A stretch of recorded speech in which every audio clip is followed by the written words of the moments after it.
The markets have sold off yet again. This is the 6th straight day that the markets have dropped.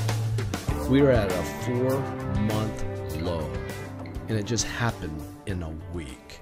The VIX has spiked 37%, which is the second sharpest weekly surge on record, which is nearly doubled in price.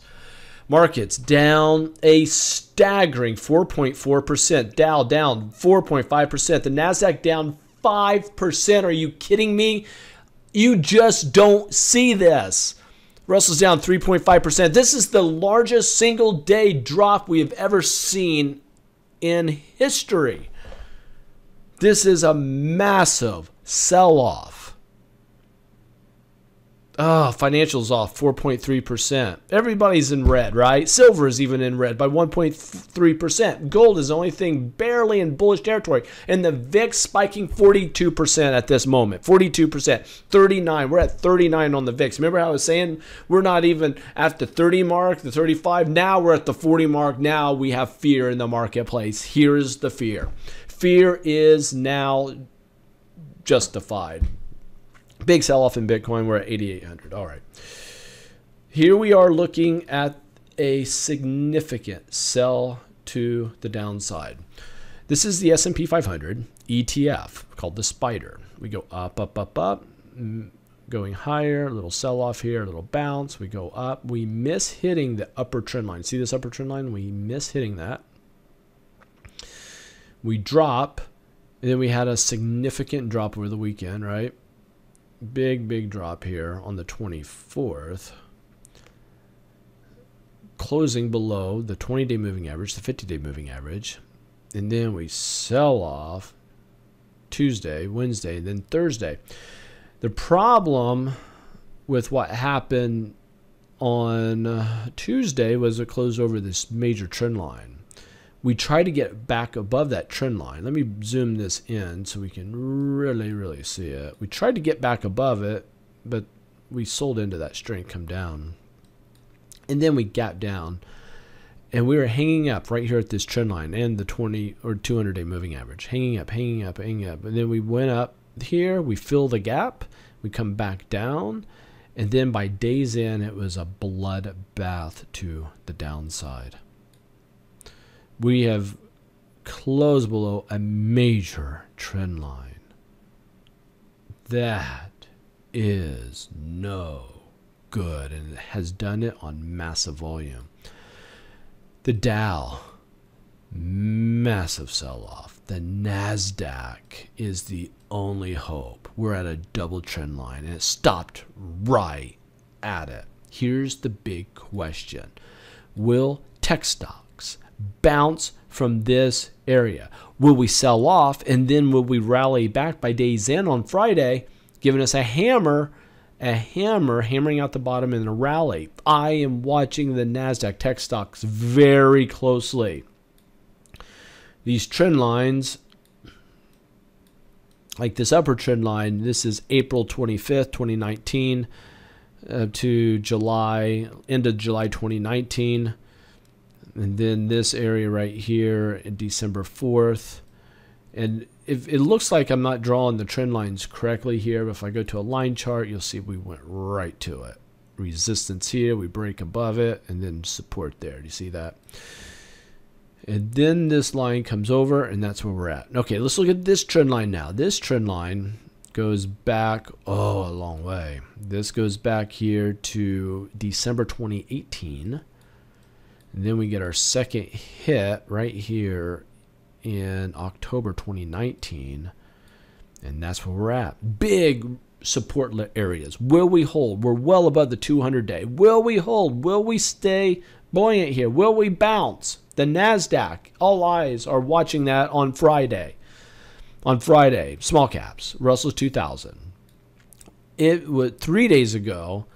On Tuesday, it broke below the 200-day, and then yesterday we broke below a major support line, and then we came up, filled the gap. That's the upper shadow, and then we sell off, and that line goes back to December 2018. That's probably July or October 2019, and that's what we broke. That's what we broke. Nasty sauce. Financials broke a trend line. This trend line, wow, goes all the way back to January 2018. January 2018. Goes right here to July 2019. Goes right here to September 2019. We break above it here. And now we broke below it. You can see how the financials went up. And we rallied up, but we didn't hit this one. Here, actually, we missed hitting it here. So it gave us this line. And then these went straight across. So you got your big M for murder, double top trend reversal pattern, and then bam to the downside. Oh, bloody mess out there. It's actually another trend line here that I could put right there, but it's not necessary at this moment. Massive. Oh man, where is support gonna be?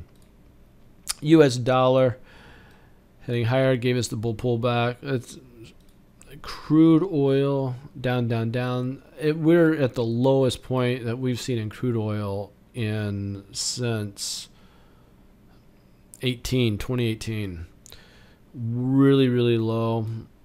Very low there.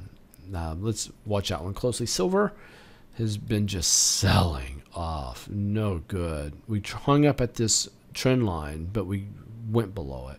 We have a major trend line there. Will we hold? Very interesting to see. Gold is holding its own. Gold's doing fine. VIX, there's the fear we were looking for. Bam or boom to the upside. Bitcoin down. Hammer. Let's see if we'll go higher. All right. Here are my thoughts. Okay. We do not trade by fear, and don't be fearful. Manage your money wisely. I'm not a financial advisor. I cannot give financial advice. What I can say is, depending on how the month rounds out tomorrow, how the week rounds out tomorrow will tell me a lot. This weekend edition video will be very important. You will not want to miss that. You won't want to miss that. Depending on what we see will depend on additional movement. So I have been in a lot of cash. Still have longs going on major indices. Not a lot, but I do have some.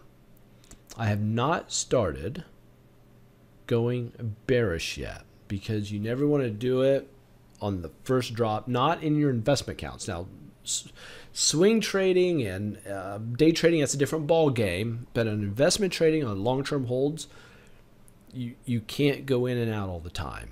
It's more of the long haul, bigger time frames. Most of you 401ks, IRAs, bigger accounts that you're not trading aggressively, you got to stay with the flow. However, I am very active on my retirement accounts, my larger accounts. Those accounts, I will in fact be looking for bearish positions in those. And you can do bear ETFs and even in retirement accounts. I'll be doing that to take advantage of long-term cycle to the downside. I lived through the technology drop. When the technology bubble popped, I lived through the financial drop, and I've learned a lot through those market corrections.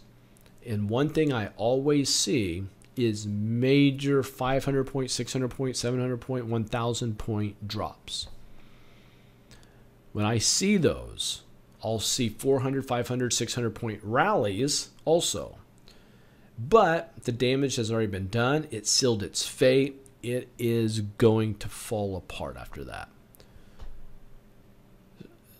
Based off of what I'm seeing here, this is interesting because it is the excuse is it's medically driven. I've not lived through a sell-off of this type. Ebola just didn't do this, right? Is this an excuse that the markets have just been needing to take profits because we're so extended to the upside? Yes, it could be. However, if we find out, like Ebola, SARS, that it's just not that big of a deal, we'll come rallying straight back and we'll be happy to have our longs, okay? However, that's where we're at. So that's, and I'll share a story with you because I don't want to do it tomorrow. I was talking to a gentleman that more than likely would be joining us in our mentorship this coming month. But we have one March 21st, 22nd, 23rd. Mark that in your calendar, March 21st, 22nd, and 23rd. It's our 301 mentorship. You can join us. You can be part of that. It's a 3-day course. Go to mentorship at Grok Trade. All right. But I was talking with him about joining us, jumping in. And I told him this story because he was an options trader. And I'll share it with you guys just so you know. But here's the deal. Had a gentleman that had a good chunk of change that he sold a duplex, made a bunch of money. He had he sold it for $500,000. He grew it to $800,000 before he came to me for mentoring. All right. So that's a rarity. Usually people are down money or trading water before they come to us for mentoring, and then we fix that, and then they go off and trade. He came to us with a huge success record. But he says, I need the training, I want the education. And he paid to come to me. He wanted to do one-on-one. He wanted very much his own. He goes, I've got a nice size account. I want TLC. I don't want to trade with other people, or be in a room with other people or in a class with other people. Just you. All right. So he and his friend showed up. They went through the training. And when I saw what he was doing in his trades, in his option trades, he was lucky he wasn't skillful. He grew 500,000, 800,000 on luck. He said, my phone has been blowing up because of what's going on in the markets.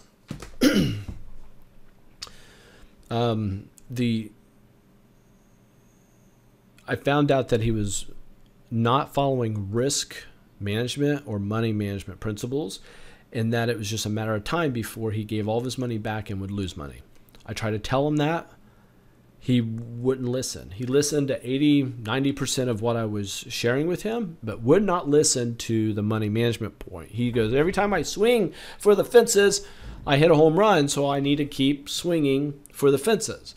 I said, it will not work out for you. That is a problem. You have to fix this. Listen to me. I've been doing this a long time, and we've taught a lot of people. Listen to me. He wouldn't listen to me. Now, fast forward a little bit. In the mentorship, he wanted to spend more time on iron condors, trading on the option side. I said, well, one of our mentor students trades those. I do not trade those on a regular basis.